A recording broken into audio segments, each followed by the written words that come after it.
Sister क्या नाम है आपका? ऊंची बोले। जरी कहाँ के रहने वाले हैं आप? चुंगी के पूरा बताएं एड्रेस अपना।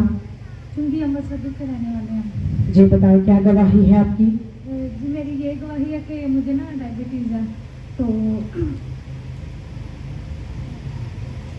कितने सालों से आप शुगर के पेशेंट हैं? 5 साल से 5 साल पहले से मुझे डायबिटीज़ 5 साल से आपको डायबिटीज थी।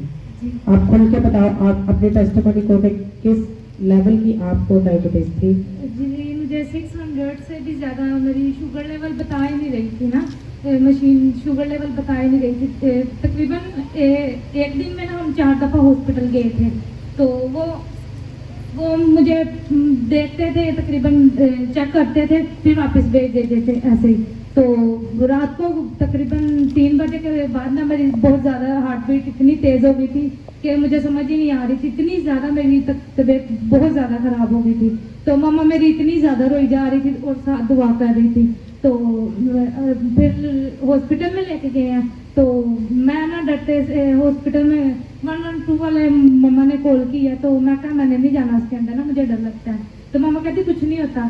तो मैं गई हूँ। तो उधर फिर लोगों ने फिर भी मतलब दोबारा चेक कर रहे थे ना। तो फिर मम्मा ने बोला कि इतनी ज़्यादा बच्ची की तबीयत सीरियस है, आप क्यों नहीं पकड़ रहे ना। तो फिर आगे पीछे ऐसे ही जा रहे थे, पकड़े इन्होंने नहीं अपनी थे। टेस्टिमनी में लिखा है कि इनकी उम्र 19 साल है और 14 साल पहले इनको जो था वो शुगर का अटैक हुआ। वो इतना ज़्यादा सीरियस अटैक था कि ये सिस्टर कोमा में चले गए। इनकी शुगर लेवल जो थी वो 600 से 700 तक इंक्रीज कर जाती थी और कई बार वो मशीन पर रीडिंग भी नहीं आती थी। और डॉक्टर ये बात देखकर हैरान थे और ये बताते कि इन्होंने चॉकलेट खाई जिसकी वजह से इनकी टोटली जो तबीयत थी वो खराब हो गई। ये बहुत छोटे थे और सारे घर वाले इस बात से परेशान थे कि इतनी छोटी लड़की और ये बिल्कुल यंग एज में ऐसे अटैक होना ये बहुत मुश्किल का कारण था। इन्होंने बताया कि ये सियालकोट गए अपने भाई के पास, वहाँ इन्होंने अपना ट्रीटमेंट करवाया और कोई फर्क नहीं पड़ा। जब लाहौर आए तो हॉस्पिटल में इनको एडमिट कराया गया और ये पूरा हफ्ता उस वेंटिलेटर के ऊपर रहे। सिस्टर बताएं क्या हुआ था आपके साथ? जी जब मैं उधर गई थी सियालकोट तो उधर काफ़ी ज़्यादा मेरी तबीयत खराब हो गई थी। तो क्या कहते हैं उधर भी चेकअप करवाया तो उन लोगों ने बोला कि जनरल हॉस्पिटल ले जाए इसको ना। तो इधर तकरीबन लेके आए हैं भाई लोग ना। तो मुझे वेंटिलेटर पे ऐसे लेटाया गया। तो ऐसे तकरीबन कोमा में चली गई थी। तो ऊपर ही मैं तकरीबन बेड के ऊपर ही यूरिन वाली नाली नहीं लगाई थी उन लोगों ने। तो फिर बाद में लगाई तो ऊपर ही बेड पे मैं यूरिन करी जा रही थी थोड़ी देर बाद। तो ऐसे ही डॉक्टर ने बोला कि आप दुआ कर सकते हैं कि बच जाए। 5 दिन मैं कोमा में रही हूँ, सही है। तो बाद में मम्मा लोग तो गांव में थे तो भाई लोगों के पास थी, मैं ना गई। तो भाई लोग मुझे लेके आए, इधर हॉस्पिटल में आए हैं। तो मम्मा को बाद में लोगों ने बताया कि ऐसे ना जरी की बहुत ज़्यादा तबीयत खराब है तो आप आ जाएं। तो मम्मा इतना ज़्यादा रोई जा रही थी। तो आपने अपनी गवाही में लिखा है कि आप 1 मंथ तक बेड पे रहे जी हॉस्पिटल में और आप बताते कि आपको यूरिन बहुत ज़्यादा आता था जी और आप बताते बार बार आपको वॉशरूम जाना पड़ता था।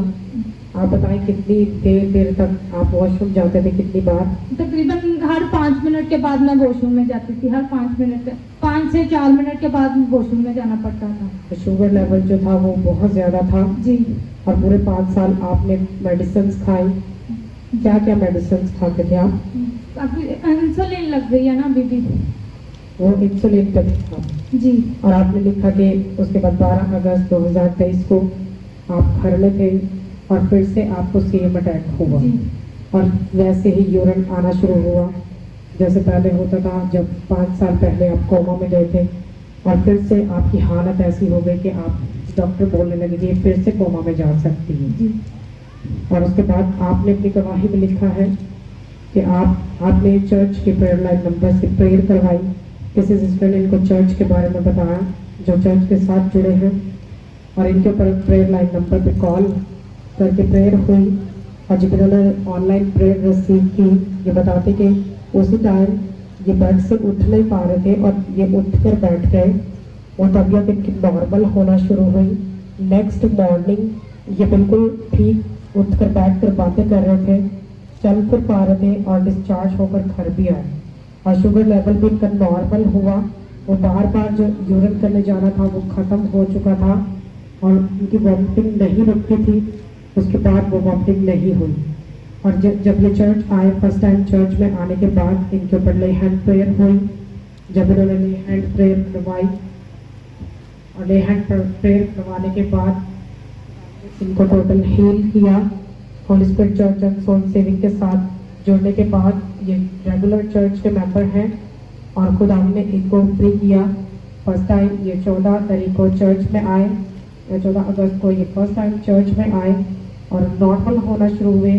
और जैसे ही डिस्चार्ज हुए हॉस्पिटल से तो ये सिस्टर बताते कि इन्होंने नॉर्मली जैसा खाते पीते वैसा खाना शुरू किया। नॉर्मली जैसे यूरिन करने जाते वो एक इंसान जैसे नॉर्मली डेली का जाता है वो वैसा हुआ। सिस्टर अभी कितने दिन हो चुके हैं आपको फ्री हुए?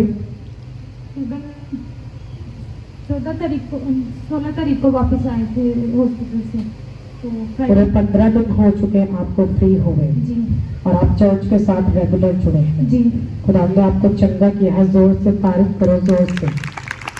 जो है अटैक था जो डेविल ने इनके ऊपर 5 सालों से किया था वो इनको छोड़कर जा चुका पूरी तरह से। ये फ्री हो चुके, आज़ाद हो चुके। खुदा के घर में आने से जो जीवन भटका हुआ था वो खुदा ने चेंज किया, चेंज लाइफ भी है। आज नए जीवन के साथ आप कैसा फील करते हैं चर्च में आके? जी बहुत अच्छा फील करते हैं। मैं तो संडे का वेट करती रहती हूँ। मैं सिस्टर को भी बोलती हूँ कि जल्दी जल्दी संडे आए, मैं जल्दी जल्दी जाऊँ चर्च। और पहले आप चर्च ऐसे आपके चर्च के साथ कभी नहीं जुड़े थे? नहीं जाते थे उधर, तो बहुत कम जाते थे। बहुत कम जाते थे। जी। अच्छा, अब से यहाँ इस चर्च में जुड़े और लाइफ पूरी चेंज हो गई। जी तारीफ करें जोर से कलीसिया, जोर से तारीफ करें, जोर से।